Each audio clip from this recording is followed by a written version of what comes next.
Buenas, buenas. Bien, en este tercer capítulo vamos a dedicarnos a la presidencia de Mitre, retomando un poco el video anterior. Recuerden que el presidente Derqui renuncia y su vicepresidente Esteban Pederna va a asumir el ejecutivo durante un breve periodo de tiempo para finalmente renunciar en diciembre, declarando disuelto el gobierno. Ahora, ante esto, Mitre toma de facto el mismo gobierno el 12 de diciembre de 1861, bajo el título de Gobernador de Buenos Aires encargado del Poder Ejecutivo Nacional. Nótese ya la diferencia, cómo va progresando el tiempo, y ya es el encargado de un poder ejecutivo ya constituido como tal. Una vez allí, procedió a recambiar todos los gobiernos federales de las provincias de los estados partes, con excepción de Entre Ríos. Obviamente recordando esta relación que de hecho se dio, por la cual Mitre respetó el interior del estado de Entre Ríos. Obviamente que este proceso le llevó mucho más tiempo y con diferentes niveles de dificultad en cada uno y de resistencia, obviamente. Una de las partidas de tropas dirigidas a la región de Cuyo, cuando, como estaba en el video de Pavón, Mitre termina accediendo al Ejecutivo Nacional, sus tropas se dirigen a las diferentes partes de la Argentina para acallar estas rebeliones y estas resistencias. Y destaco aquí que varias de las tropas dirigidas a la región de Cuyo, unas de ellas estuvieron al frente de Sarmiento, que tendrá su relevancia también más tarde, el cual llegaría a ser gobernador también de su provincia, San Juan. A lo largo de la primera mitad de 1862 se celebraron elecciones de diputados y senadores en todo el país, y el nuevo Congreso de la Nación se reunió oficialmente a fines de mayo en Buenos Aires. Uno de los mayores problemas que enfrentaba Mitre como presidente de facto de la Nación era la indefinición sobre la capital federal del país, que impedía tener un lugar donde establecer el gobierno federal. La Constitución de 1853 había establecido que la ciudad de Buenos Aires era la capital federal de la nación argentina. Buenos Aires, sin embargo, no había sido parte de esa constitución, como recordarán del capítulo anterior, y se organizó como Estado autónomo separado de la Confederación Argentina, el llamado Estado de Buenos Aires, y se negaba a perder su ciudad principal. La cuestión capital llevó a la guerra entre la Confederación Argentina y el Estado porteño, como les comentaba en el capítulo anterior, y en una primera etapa de la guerra, la Confederación al mando del general Urquiza venció en la batalla de Cepeda a las tropas de Buenos Aires al mando del coronel Mitre. Recuerdan que en esa ocasión pierden y Mitre se repliega hacia la ciudad. Urquiza, sin embargo, no exigió la rendición incondicional del Estado de Buenos Aires y aceptó firmar con él el ya mencionado en el capítulo anterior Pacto de San José de Flores, que reconocía a Buenos Aires su derecho a preservar la integridad territorial y a que cualquier decisión sobre la federalización de la ciudad-puerto contara con la autorización de la legislatura porteña. El Pacto de San José de Flores fue formalizado con la reforma constitucional de 1860, que entre otras cosas había eliminado la cláusula que establecía a la capital federal en Buenos Aires, e hizo posible de esta forma que Buenos Aires reingresara a la Confederación. Pero al no poder establecer una capital federal, el gobierno nacional se quedó sin lugar donde instalarse luego de esto. En agosto se realizaron las elecciones de electores presidenciales y el 5 de octubre se reunió el colegio electoral. Recuerden que en este periodo la Constitución de 1853 no consagraba una elección directa del presidente como es hoy en Argentina. De hecho, eso se plasmó en la reforma del 94 de la Constitución, de 1994.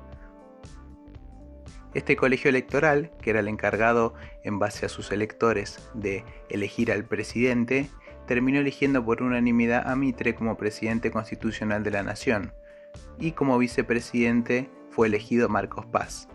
Entonces Mitre se convirtió en el cuarto presidente constitucional y el sexto tomando desde la primera presidencia, la de Rivadavia, así como también fue la primera de las tres que suelen denominarse presidencias históricas, que serían Mitre, Sarmiento y Avellaneda. También Mitre va a ser el primero que gobierne sobre los 14 estados partes originales de la Argentina. Tras ser designado presidente, impulsó y logró que el Congreso Nacional aprobara una ley federalizando toda la provincia de Buenos Aires, algo similar a lo que había hecho Urquiza. Lo que había hecho Urquiza con la provincia de Entre Ríos. Pero la legislatura de Buenos Aires no dio su aprobación como era indispensable según la norma incluida en la Constitución por la reforma de 1860. Entonces, el 7 de junio de 1862, Mitre envió un mensaje al Senado de la Nación solicitando la ley de capital de la República y el 20 de agosto el Congreso votó la ley federalizando todo el territorio de la provincia de Buenos Aires. Inmediatamente después, Mitre, como gobernador de la provincia y presidente de la Nación, le solicitó a la legislatura de la provincia de Buenos Aires que aceptara la federalización de la misma, pero los diputados provinciales rechazaron de plano la ley nacional. El intento de federalizar la provincia, intentado por Mitre, causó la división del Partido Unitario de Buenos Aires en dos, y Partido Unitario más bien en el sector unitario, dividiéndose en el Partido Nacionalista, liderado por Mitre, y el Partido Autonomista, cuyo líder era Adolfo Alsina, hijo de la Alsina del capítulo anterior. Este último defendía la integridad territorial y la autonomía política de la provincia. Los mitristas fueron conocidos como cocidos y los opositores como crudos. En 1865, Alsina sería elegido gobernador de la provincia de Buenos Aires. El conflicto solo fue solucionado por medio de la Ley de Compromiso del 3 de octubre de 1862, sancionada 9 días antes de que Mitre asumiera constitucionalmente el cargo de presidente de la Nación, que ya ostentaba de facto desde el año anterior, como comenté recientemente. La Ley de Compromiso aplazaba la discusión sobre la cuestión capital por 5 años, y acá, obviamente, spoiler, seguirá siendo un problema que nos acompañará hasta más tarde, como vengo repitiendo en los anteriores capítulos. A la vez también, este acuerdo permitía al gobierno nacional residir en la ciudad de Buenos Aires y recaudar los derechos de aduana, garantizando al gobierno porteño su presupuesto anual. Buenos Aires conservaría su Guardia Nacional destinada a la defensa de la frontera con los indígenas. En cuanto a la organización del Estado, la cuestión de la aduana fue resuelta con una ley de 1863 que favorecía el comercio con Europa y bajaba los impuestos al comercio exterior. Y con una reforma constitucional en 1866 se estableció la facultad de la Nación de establecer y percibir los derechos a la importación. Instalado el Congreso y el presidente, faltaba organizar el Poder Judicial, que se rigió por una ley sancionada al día siguiente de la asunción de Mitre. La Corte Suprema de Justicia de la Nación Argentina comenzó a funcionar el 15 de enero de 1863 y en los meses siguientes se organizaron los juzgados federales en todas las provincias. También se nacionalizó la vigencia del Código de Comercio del Estado de Buenos Aires. Y ya con este Estado argentino consolidándose en un territorio argentino ya aunado, contando con Buenos Aires, pasamos a la política educativa. La política educativa de Mitre estuvo orientada a la extensión y unificación de la enseñanza secundaria, con la idea de extender las ideas liberales entre los jóvenes que pudieran acceder a ella. Se fundaron colegios nacionales en las provincias de Salta, Tucumán, Mendoza, San Juan y Catamarca, así como se nacionalizó el Colegio Nacional de Buenos Aires, así como también la construcción de ferrocarriles. Durante la presidencia de Urquiza y Derqui, como habíamos visto, se había empezado a proyectar la idea de ferrocarriles, pero fue durante la presidencia de Mitre que se inicia la construcción de los ferrocarriles Central Argentino, de Rosario a Córdoba, y del Sur. El gobierno bonaerense provincializó el Ferrocarril Oeste. El 15 de noviembre de 1867 se fundó el Ferrocarril Andino, siendo así el primero del Estado Nacional Argentino, integrado como tal. Este permitió alcanzar y enlazar las provincias, los estados parte de San Juan, San Luis y Mendoza con la ciudad de Rosario, usando las vías del Ferrocarril Central Argentino. Pero no solamente tratando en materia interior, sino exterior, en esta se puede traer a colación el nombramiento de Sarmiento como embajador ante los Estados Unidos, 3 años después del ascenso de Mitre. En la cuestión de España se puede mencionar el rechazo al tratado firmado por Alberdi en 1859, que ya había comentado en el capítulo pasado, pero logrando que este sea modificado en cuanto al artículo que hablaba y trataba sobre la ciudadanía de los hijos de españoles nacidos en el territorio argentino. Pero fuera de esta relación con Europa, la posición de Mitre respecto a los países latinoamericanos era de completa indiferencia. Cuando su gobierno fue invitado a participar del Congreso Panamericano de 1862, reunido en Lima, para responder a la invasión francesa de México y la anexión española de Santo Domingo, Mitre se negó a nombrar un representante oficial. Durante la gestión de Mitre se iniciaron las reclamaciones por parte de Chile sobre el territorio de la Patagonia, a lo que Mitre respondió con medidas tendientes a colonizar esa región, tanto por parte estatal como privada. Así también, durante su mandato, se fueron saneando en alguna medida las monedas y se fue regularizando la deuda pública, así como se adoptó el sistema métrico decimal. Pero sin duda que gran parte del distintivo del gobierno de Mitre, así como es la cuestión de aplacar las resistencias en los estados parte de más que resistían a su directriz, es el gran tema de la guerra del Paraguay contra el Paraguay, la guerra de la Triple Alianza, otros le dicen guerra de la Triple Infamia, etcétera, dependiendo del posicionamiento. Pero resumidamente, porque este no es un video de la guerra del Paraguay en sí, hay que traer un breve recorrido histórico, ya que desde 1810 Paraguay tiene un recorrido propio, un modelo aislacionista y en búsqueda de la autarquía, resumidamente. Francisco Solano López, sí, el mismo que media entre la Confederación Argentina y el Estado de Buenos Aires en el capítulo anterior, como comenté, tras tomar el poder luego de su padre en la gestión del Paraguay, que lo había dejado con muy buenos saldos en diversas materias, orienta su política a la alianza con el Partido Blanco de Uruguay. Dicho partido no contaba con la simpatía de Mitre ni del Brasil.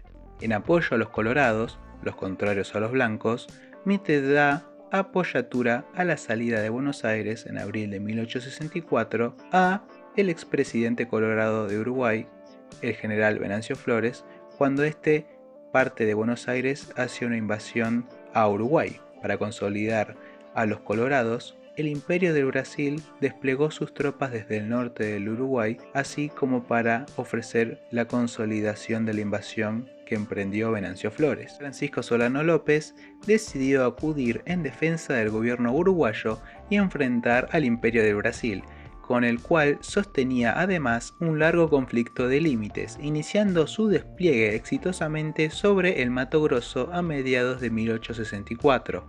Para llegar a dar auxilio y caballería a Uruguay, Francisco Solano López solicitó al presidente Mitre autorización para cruzar el estado parte de Corrientes, en camino hacia el Brasil y Uruguay. Mitre se niega, presentando neutralidad, tal que no había en la práctica por parte de Mitre, porque él apoya la salida de la invasión, por lo que, ante la negativa del gobierno argentino, López declaró la guerra a la Argentina también e invadió Corrientes en mayo de 1865. Mitre llamó a todas las provincias a movilizarse contra el gobierno de Francisco Solano López y Urquiza, que les dije que iba a seguir estando acompañándonos, repitió el llamado al pueblo entrerriano. Los federales entrerrianos estaban indignados, escribían contra la guerra y a favor del gobierno paraguayo. López Jordán, recuerdan, el viejo amigo de Urquiza de mucha trayectoria, escribió a Urquiza: «Usted nos llama para combatir al Uruguay. Nunca, general, ese pueblo es nuestro aliado. Llámenos para pelear a porteños y brasileños. Estamos prontos. Estos son nuestros enemigos». Pero Urquiza estaba obteniendo un gran provecho de la guerra. Lo primero que hizo fue reunir la mayor parte de los caballos de la provincia y vendérselos a Brasil. Recordemos que Urquiza es un destacado en la materia de ganadería. Y esta situación de descontento que se daba en Entre Ríos, así como en todas las regiones de la Argentina, llevaron a Urquiza a varios intentos fallidos de conformar tropas. El reducto que sí logró retener, porque a medida que él los concentraba en un lugar, al enterarse de qué parte iban a tomar en la guerra, se desbandaban, pese a castigos y ejecuciones, la gente, las tropas se desmovilizaban y se disgregaban. Pero las que sí logró retener, las envió a la fuerza hacia el frente de batalla, ¿no? Esto hizo que la caída de prestigio de Urquiza se mantuviera cayendo rápidamente, sumándole ahora este factor también, pese a los controles de censura que se implementaron. El Ejército Nacional estaba establecido sobre la base de las tropas porteñas, mercenarios y las tropas de los demás estados partes. Con todas estas se llegaron a nuclear un promedio de 25.000 hombres. Mitre, ante la nueva guerra exterior, tengan en cuenta la coexistencia de todavía resistencias internas, dijo: en 24 horas a los cuarteles, en 15 días en Corrientes, en 3 meses en Asunción. La guerra duraría 5 años en verdad, aún más allá de su presidencia inclusive. Una vez asentados los colorados en Uruguay, se terminó de concretar la triple alianza entre el Imperio del Brasil, la República Argentina y el Estado del Uruguay. La guerra fue impopular no solo en el litoral, como les comenté, sino en toda la Argentina. Hoy, por una masificación buscada del hecho histórico, se pondera muy mal a la guerra, pero Alberdi en esa época ya inauguraba esa postura, acusando de haberse pasado de la república posible a una república militarista. Recordemos que Alberdi tiene y va a mantener la buena predisposición con respecto a Urquiza en cuanto a la organización nacional. Aun con esto, esta impopularidad de la guerra, Mitre hizo dictar el estado de sitio en todo el país y con esto aprovechar para mitigar las críticas y a la prensa. Además de que en un primer momento Mitre fue nombrado como comandante de los ejércitos aliados en el periodo inicial de la guerra, pero que tras torcerse esta a su favor a inicios de 1866, aunque a pesar de las sangrientas batallas de Cuyutí y Curupaytí, este fue seguido por un periodo de inactividad, además de por diversas patologías como la cólera y la fiebre amarilla. Algunos reveses en varias batallas y los levantamientos en el país, así como el fallecimiento del vicepresidente Marcos Paz por cólera, dieron paso a que, en el periodo final de la guerra, esta fuera conducida por brasileños, dado que Mitre volvió a Buenos Aires. Mitre, antes de Curupaytí, se entrevistó con Francisco Solano López, pero no se llegó a resolución alguna. La guerra total, llevada por Francisco Solano López, dejó muchas consecuencias para el país. Las tropas argentinas no ingresaron a Asunción dada la situación, y episodios en esta entrada fueron varios los que se registraron como crímenes de guerra. Ya con un Mitre en Buenos Aires, una guerra consolidada en tendencia a la victoria y el retroceso de las fuerzas de Paraguay, inició el juego para el próximo presidente. Al llegar el final de su mandato, el partido que había llevado a Mitre a la presidencia estaba dividido entre mitristas y autonomistas.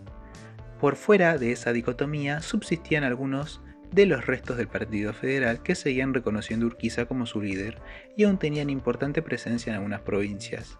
Pero, ante la perspectiva segura de la derrota de Urquiza, como candidato, varios grupos de antiguos federales buscaban otras alianzas. En cierto punto, los papeles se habían cambiado ante la sucesión de los hechos hace 10 años atrás por parte de los liberales. Mitre en ese entonces era más aceptable que Valentín Alsina para los provincianos, ya que, si bien ambos pretendían la preponderancia porteña, Mitre quería hacerla respetando un sistema federal, mientras que Alsina quería un sistema unitario o la secesión de su provincia. Con Mitre en el gobierno, el hijo de Alsina gobernaba Buenos Aires y defendía su autonomía frente a los excesos del gobierno nacional.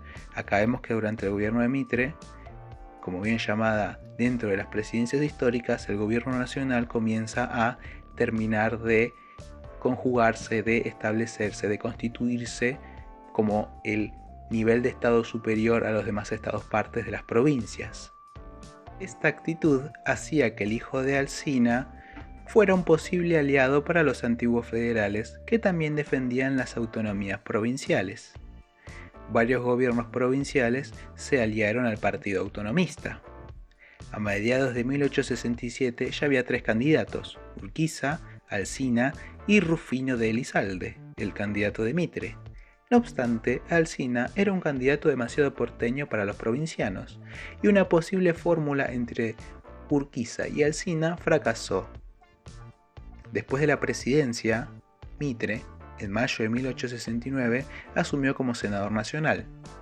Luego de la culminación presidencial, Mitre compró instalaciones del diario La Nación Argentina y lo rebautizó como Diario La Nación el martes 4 de enero de 1870, el cual sigue siendo publicado hasta el día de hoy. Entre junio y noviembre de 1872 fue enviado por el presidente Sarmiento, ya en ese momento, al Brasil para negociar el apoyo de este país a las exigencias argentinas sobre límites con el Paraguay. Básicamente, los territorios que va a obtener Argentina tras la guerra del Paraguay va a ser la provincia de Formosa y ciertas regiones de Misiones, así como su delimitación. Al año siguiente de esto, Mitre va a representar al país ante una misión en Asunción del Paraguay. Y antes de sus últimos días tendrá parte en las partidas de ajedrez siguientes, por lo que hasta aquí abarcaremos de él tomándolo como eje de un capítulo. Pero si cabe mencionar algo más, es su labor historiográfica con diversos escritos, los cuales, y en base a sus énfasis metodológicos de rigurosidad documental, conformarían la corriente historiográfica mitrista, entre otros de sus nombres, además de ser considerado el fundador de la historia científica argentina, aunque no era historiador de carrera como podríamos definir hoy en día, donde obviamente en su escritura y en su visión tomaba elementos y similitudes de su contemporáneo Ranke y la influencia de los movimientos europeos de renovación en la disciplina histórica. Así que muy bien, espero que haya sido un capítulo disfrutable también. Sin duda que estuvo más acotado que los anteriores, pero esto es en búsqueda de hacerlo más ameno, así como también no entrar en demasiados nombres. He mencionado los justos y necesarios para lo pertinente a la presidencia siguiente, que se encargará el protagonismo a este capítulo próximo a Sarmiento, y por lo tanto les deseo saludos, éxitos y sigan invitándose a hacerse preguntas, sigan invitándose a profundizar sin duda en esta presidencia de la Argentina.